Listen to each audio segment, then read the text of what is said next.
Hey, Catherine, so talk to us. Tell me one or a couple tactics, strategies, or thoughts we can do before opening our doors to the public that you know can definitely help other practice owners out if we were to implement it today.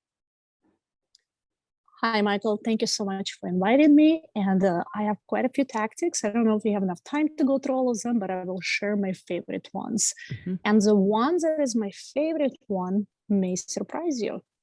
Okay, awesome. Let's get into it. As yes, as a startup, as a startup, you're a business and you enter in a new market. Anytime any business enters a new market, you have to think, how can I take shares from this market? What kind of product can I bring to the market that I can take part of the shares? What it means for us dentists, before we enter the market, we have to be ready to define what do we bring to the market? What makes us different? Why will patients choose us over another dental office? And what unique proposition we have as a business to enter the market. Mhm. We all have heard about it. We all know that importance of having a vision, the importance of having the goals written down. But this is different. This is just a business perspective. How will you take shares on a market? Because if you look, potential patients is just a number of shares that we hope to obtain. Mhm. How will we do that? And the best is to start telling stories on how to make it different, stories on how you will make a better social change, how you will make your business different than other business, and ultimately telling a story of why patients should choose you. This is actually becomes the most amazing and a powerful strategy, because once you start telling stories, and the stories that sincere, community hears you, community notices you, potential employees notice you, and before you know, you start getting patient phone calls and requests your appointment. So that's number one. To tell a story, you don't have to hire anyone professional. You can use your cell phone and you can record yourself telling those stories in less than a minute. Your video should be short and sweet, to the point, and you should have a series of videos describing your value proposition, why to come and see you, or just simply describing who you are and welcoming those new patients. But you should have a series of videos introducing yourself to the community. There is a number of things you can do with those videos. You can post on a Facebook. You can share it um, any of your social platforms. You can put it in community groups, again on the social platforms. You can upload it to YouTube channel, and you can have a link to those YouTube channels on your website. So that's number one, what you can do. What do you think of it, Michael? Yeah, so that's I like that a lot. Tell a story, and that's the best. Now, let me ask you, when it comes to telling like your story or anybody's story, how do you make it so where it's like people are looking at it, people want to hear it. They're not just like, oh, it's a dentist saying that they care. You know what I mean? That's a really good question. That's a really good question. That's where really we have to define what is our population, what kind of patients do we want to see. And number one, you have to know that there is a need. If there is no need, people will not choose to listen to your videos. So that's again, you have to define what will be a story, who you're trying to, what kind of a market share you want to grab. So that's really, that goes back into deciding what kind of patients you want to see, who wants to be seen by you, and what kind of patients really will come to see you. And there has to be need. There has to be need. Maybe there has to be a need for affordable dentistry, or maybe there is a need for patients that are afraid of dentists, or maybe there is a need for geriatric dentistry. So you have to find out what is the need and how will you fill that need. And that's how you will become busy in your community. But if a dentist says, well, there is a lot of residential houses and this is a great community, but maybe they don't have a need for the dentist, or maybe they don't have a need for specific services that you want to offer. So the bottom line, when you do create your story brand and you have a specific goals of what you're going to bring to the market, then that specific goal, if it meets the need on the market, people will listen. People will listen. They will hear because they've been waiting for you. Your community has been waiting for your services. They have been waiting for you. And that brings actually another great point. Once you know and once you have those stories, the step number 2 is to connect to your community. You can connect to your community. It's maybe little work in the beginning, but it's the most important work you will do. You can take boxes to introducing your practice and having goodies in a box. You can take a box with free dental stuff and a flyer introducing yourself. You can take it to all small businesses near your location, all beauty salons. You can contact schools and offer nurses to come in and educate kids on importance of dental health. You can go to daycares and introduce yourself and invite and ask to be invited to educate kids about importance of dental health. The possibilities are endless. So doing a ground marketing, connecting to your community is huge. And again, the possibilities are endless. I can list 10 to 15 things that you can do in your communities. So once you start talking to people and once you start introducing yourself in a community, and they will start seeing you post on social media, or they will want to learn more about you, and you want to have a stories ready. You want to have a stories uploaded to your Facebook, to your social platforms, because once you start talking to people in a community and start introducing yourself, it doesn't mean they will automatically come to you. They will want to check out your website. They will want to check out you on social platforms. So you want to have that ready. So the 2 steps I would say would be crucial is to have your brand story and to have your value proposition ready, and then start connecting to your community. While you do all of that, while you do things, it's very important to consider digital marketing to make sure you do start ranking for local search optimization. So that's really, you want to prioritize SEO for local search. And you will be surprised. The best thing to do is to have a well-optimized Google My Page.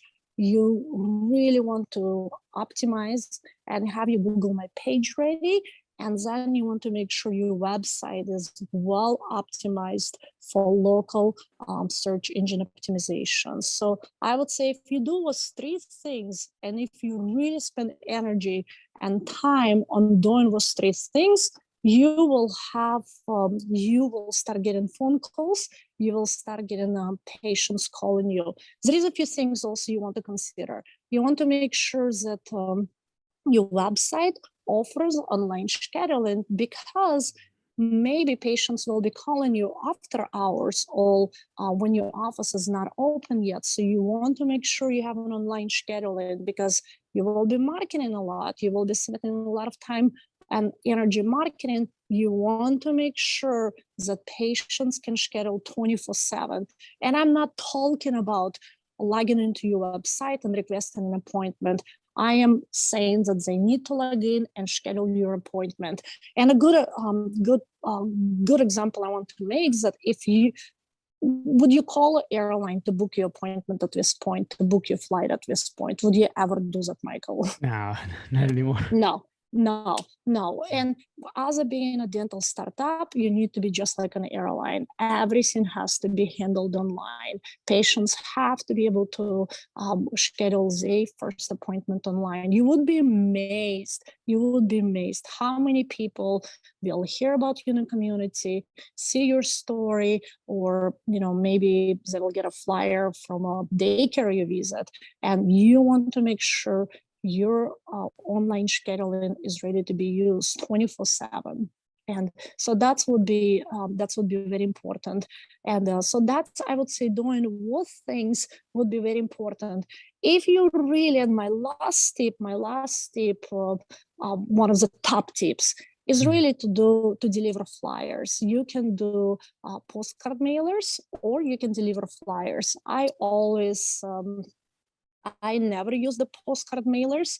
I always would do flyers. I would hire kids from a local church and just let them deliver flyers to the doors.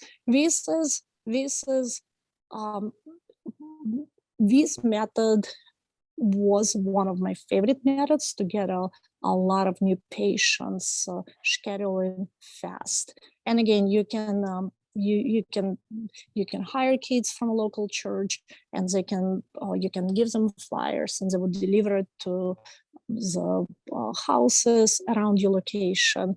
And you want to make sure that your flyer has your website, QR code, and ability to schedule online. So if you do those things, you will be busier than you want to be on your first week of being open. Got you, man. This is really, really great information. If you had to, Kathryn, let's just say we got the story down, we got our brand down, we got the value proposition. We're like, okay, we know exactly the need here, and everything like that. To you, if I had to pick like maybe one specific thing for digital marketing, what would you recommend we start doing before we open? Like, let's just say I got the brand down and everything. I'm going to be open in 2 months from now. What should I be doing right now for digital marketing? That's wonderful. Actually, I have a few things. Number one, Google my business page. That's number one, because it is considered digital marketing. It's a free tool by Google, but it's Mhm. still a part of a digital marketing package.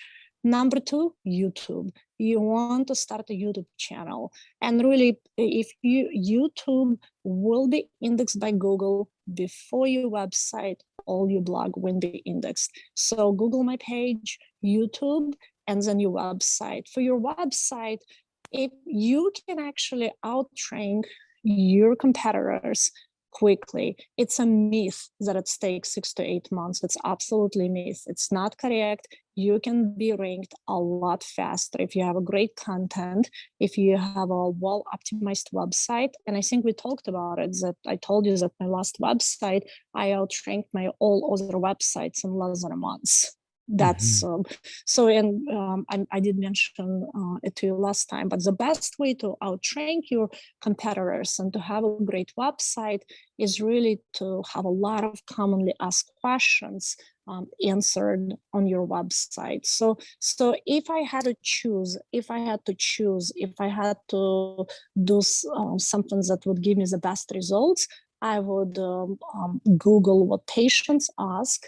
And easy way to do it is to go to Neil Patel new app, ask the people, and you can type in the area of dentistry that you would like to promote or again to be known for. And that will give you all the commonly asked questions that people ask or Google.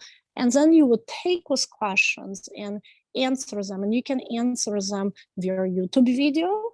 You can answer them, you can answer on the YouTube, and then you can also answer it in written form and add those answers to your website. So well-optimized website that has lots of commonly asked questions is a bad thing to do. So between Google My Page, YouTube, and well-optimized website that has a lot of commonly asked questions, That would be my top priority. And then you can go on Instagram and do Facebook. But again, as a new startup, you won't have a lot of followers. You will not have a lot of followers. So you're not going to get a lot of traction on Instagram or Facebook unless it's your family, which not going to give you a lot of business. So, but if you go on a YouTube and you add solid, commonly asked questions and answers via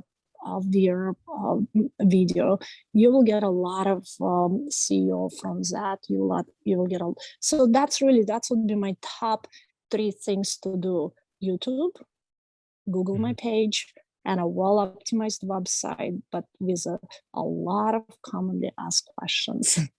Gotcha. I really like that. I like that, especially the commonly asked questions. Very interesting. And guys, if you want, Kathryn's episode was 371, Nebraska Family Dentistry. If you guys want to check it out, it's going to be in the show notes below where you can hear full-length interview of what she's been doing and everything like that. But that's really interesting to hear, Kathryn. So I appreciate your time. And if anyone has further questions, you can definitely find her on the Dental Marketer Society Facebook group, or where can they reach out to you directly? Yeah, the best way is to email me at nebraskafamilydentistry@gmail.com, or you connect with me on LinkedIn. You can easily find me under Kathryn Alderman, and I would be glad to connect with you. And if you have any questions about doing a startup or getting your startup busy fast, and most importantly, how to grow fast, you can ask me those questions and I will be able to help you. Awesome. Thank you so much, Kathryn, for being with me on this Monday morning marketing episode. I really appreciate your time, Michael, and thanks again for inviting me.